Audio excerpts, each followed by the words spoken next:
எல்லாருக்கும் வணக்கம்.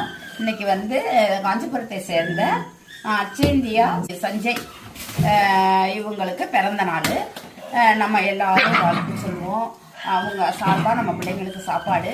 அவங்க அந்த நல்ல உள்ளங்கள் என்னைக்கும் நல்லா இருக்கணும், நீடோடி இருக்கணும், தீர்க்க ஆயுசோட தீர்க்க சுமங்கலியோட வாழணும்னு நம்ம பைரவர் கால பைரவர் அருள் என்னைக்கும் கூட இருக்கணும்னு நம்ம கால பைரவர்கிட்ட வேண்டிக்குவோமா. சிவபெருமான அருளும் அவங்களுக்கு கூட இருக்கணும், என்றென்றும் நல்லா இருக்கணும், நோய் நொடி இல்லாமல் இருக்கணும்னு நம்ம கால பைரவர்கிட்ட மனமாற வேண்டிக்கிறோம். அவங்க அந்த நல்ல உள்ள இன்னைக்கு நம்ம பிள்ளைங்களுக்கு 110 பிள்ளைங்களுக்கு சாப்பாடு போடுறாங்க. அவங்களுக்கு எல்லாரும் வாழ்த்துக்கள் சொல்லுங்க. அச்சேந்தியா சஞ்சய், நீங்க என்றென்றும் நல்லா இருக்கணும், எப்பொழுதும் மகிழ்ச்சியா இருக்கணும், தீர்க்க ஆயுசோட இருந்து நீங்க பல்லாண்டு பெற்று பெருவாக வாழணும்னு நாங்க கடவுள்கிட்ட வேண்டிக்கிறோம்.